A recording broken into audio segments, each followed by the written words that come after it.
नमस्कार साथियों। Republic vision में आप सभी का बहुत बहुत स्वागत एवं अभिनंदन है। साथियों, कुछ ही दिन पहले हमने कुछ प्रॉमिस किए थे कि गणतंत्र से संबंधित कुछ हम परिचर्चा करेंगे। साथियों, ये समय आ गया है कि हम आप लोगों के बीच में एक छोटा सा कंसेप्ट लोकतंत्र बनाम गणतंत्र को लेकर के आए हैं, जो कि भारतीय संविधान एवं राज्य व्यवस्था में एक बहुत ही महत्वपूर्ण कंटेंट के रूप में है। साथियों, प्रतियोगी परीक्षाओं में जो है हमने ये प्रायः देखा है कि कंसेप्ट से जब प्रश्न आते हैं तब वहां पे बहुत सी दिक्कतें या उलझनें आने लगती हैं। ऐसे में यदि हमारा कंसेप्ट डेमोक्रेसी को लेकर के और रिपब्लिक को लेकर के यदि क्लियर है तो हम आसानी से वे जटिल प्रश्नों को कर पाते हैं जो हमें परीक्षा में उत्तीर्ण कराने में सफलता देते हैं। साथियों, ऐसे में हम सबसे पहले लोकतंत्र के बारे में एक सामान्य जानकारी विकसित करने का प्रयास करेंगे। साथियों, लोकतंत्र की उत्पत्ति कैसे हुई या लोकतंत्र का विकास कैसे हुआ, इसका उद्गम कैसे हुआ, इसके लिए जो है कि कुछ हम ऐतिहासिक पृष्ठभूमि में जाते हैं। यूनान में नगर राज्य हुआ करते थे। नगर राज्य में कुछ व्यक्ति स्वतंत्र व्यक्ति हुआ करते थे और कुछ व्यक्ति दास हुआ करते थे।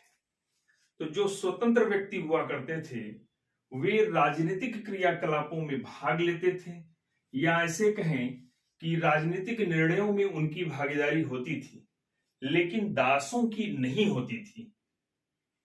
एक सामान्य रूप से कह सकते हैं कि दास के साथ साथ महिलाओं की भी राजनीतिक भागीदारी वहां पर नहीं थी। लेकिन आगे चल करके विश्व में बहुत सी ऐसी घटनाएं घटी जिसमें महिला, दुर्बल वर्ग, मध्यम वर्ग, सभी जनमानस का शासन व्यवस्था में प्रतिनिधित्व सुनिश्चित हो, ऐसी शासन व्यवस्था लाए जाने के लिए एक क्रांति हुई। वो घटनाएं हम आपको जो है कि बताना चाहते हैं। विश्व में 3 ऐसी महत्वपूर्ण घटनाएं रही जो लोकतंत्र की नींव को मजबूत करने में अहम भूमिका निभाई। उसमें सबसे पहले इंग्लैंड की क्रांति 1688 ईस्वी में होती है। इंग्लैंड के जो राजा थे जेम्स द्वितीय, उनका राज्य निरंकुश तंत्र से भरा पड़ा था। वहां पर शासन व्यवस्था नाम की कोई चीज नहीं थी। अराजकता का वातावरण था, जनता पीड़ित थी, महिला असुरक्षित थी, शिक्षा, स्वास्थ्य, सहन, लोगों का आम जनजीवन त्रस्त था। ऐसे में इस अराजकता को दूर करने के लिए जनता ने जो है कि आंदोलन किया और उस आंदोलन में ऐसी कोई घटनाएं नहीं घटी, माल की हानि हुई या किसी का खून बहा। ऐसे में 1688 की जो इंग्लैंड की क्रांति हुई उसको रक्तहीन क्रांति के नाम से जाने जाते हैं। ऐसे में हम लोग जो है कि इसके बारे में संक्षिप्त जानकारी प्राप्त करते हैं। 1688 से पहले राजतंत्र चल रहा था वहां पर। जेम्स द्वितीय वहां के राजा थे और एक और जो है कि वहां पे एक राजनीतिक चेतना जागी। कह सकते हैं कि जॉन लॉक का प्रभाव वहां पर बहुत प्रबल था। जॉन लॉक जो है उदारवादी चिंतक थे और व्यक्तिवादी थे। वे व्यक्तियों की स्वतंत्रता के लिए जो है अपने प्रचार प्रसार या उनके अनुयायी या उनके द्वारा किए गए कार्यकलाप वहां पे इंग्लैंड में चल रहे थे, जिसका 1688 की क्रांति में बहुत व्यापक प्रभाव पड़ा। एक इंपॉर्टेंट क्वेश्चन ये है कि कभी कभी यह प्रश्न पूछा जाता है बड़े और छोटे सभी प्रतियोगी परीक्षाओं में कि इंग्लैंड की क्रांति में किस विचारक का प्रभाव प्रबल था।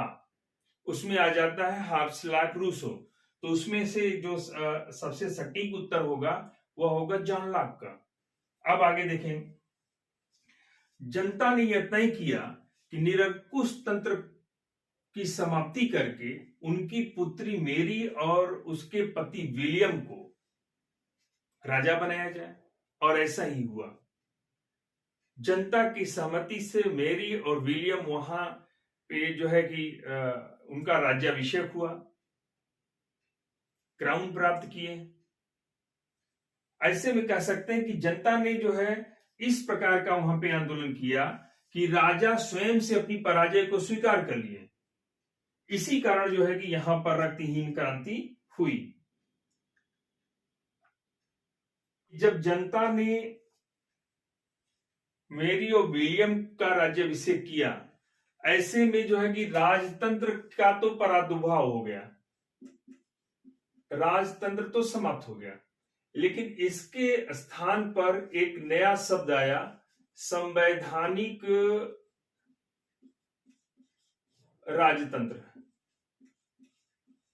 यानी कि राजतंत्र तो पूर्णतः समाप्त नहीं हुआ, ये जो निरंकुश राजतंत्र था इसकी समाप्ति हो गई। संवैधानिक राजतंत्र इसलिए कह सकते हैं कि इस राजा के निर्माण में जनता की सहमति रही।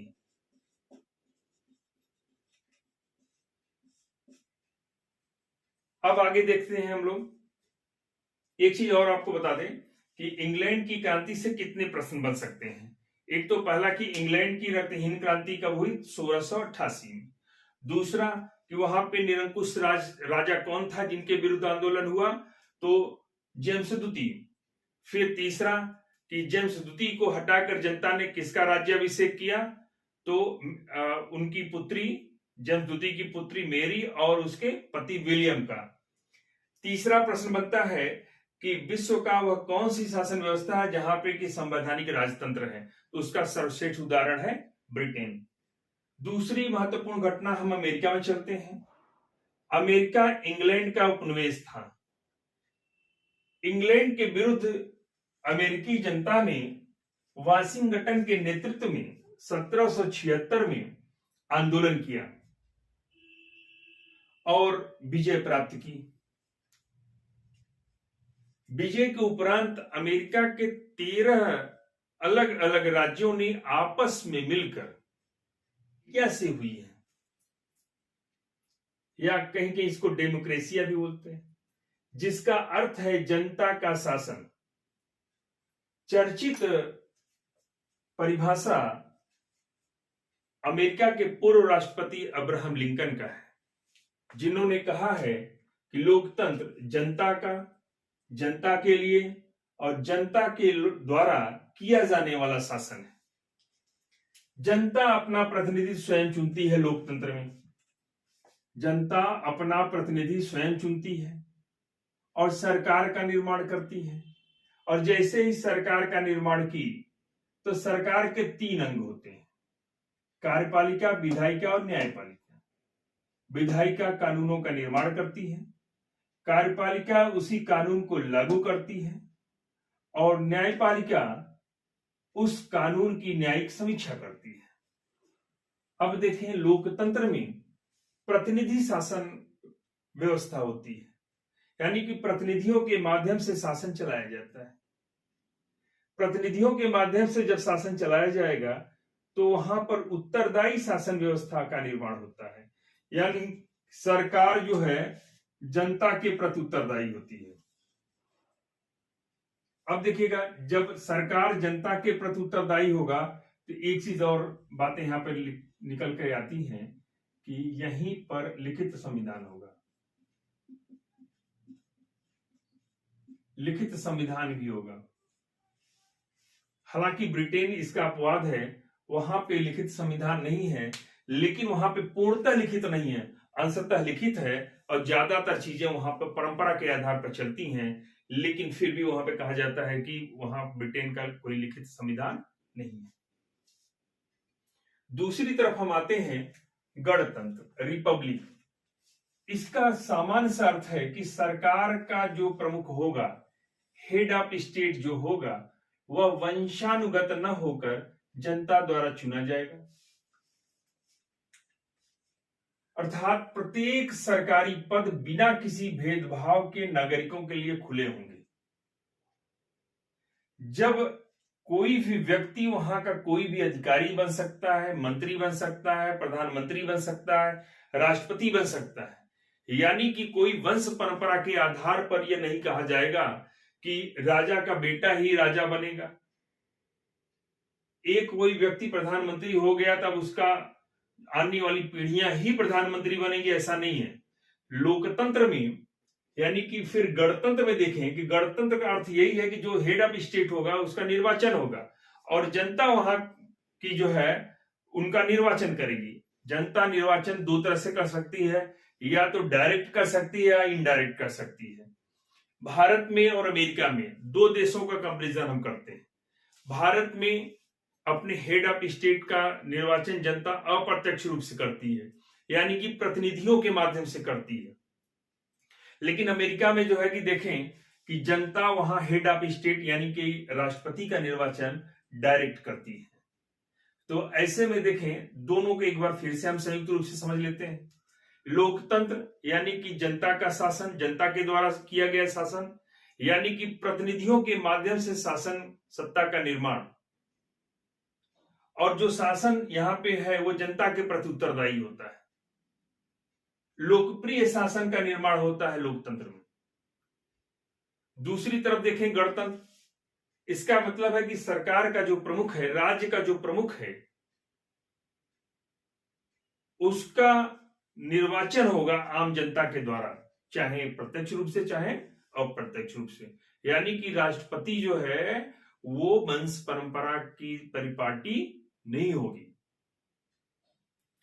तो साथियों, आज हम इस संक्षिप्त वीडियो में केवल इतना ही समझ पाए कि लोकतंत्र और गणतंत्र क्या है, और 3 विश्व की महत्वपूर्ण घटनाओं पर एक संक्षिप्त परिचर्चा किए। आगे चल करके हम इंग्लैंड की क्रांति, अमेरिकी क्रांति और फ्रांस की क्रांति को विस्तार से समझेंगे। आखिर में इनमें कौन कौन से ऐसे कंपोनेंट्स थे जो घटनाओं के दौरान घटी और विश्व इतिहास में या विश्व राजनीति में अपनी अमिट छाप छोड़ी। तो आज इसी वीडियो के साथ हम आप लोगों से विदा चाहते हैं, और जाने से पहले आप लोगों से एक अनुरोध है कि आपको ये वीडियो अच्छा लगे तो शेयर करिए और सब्सक्राइब अवश्य करिएगा। Thank you so much.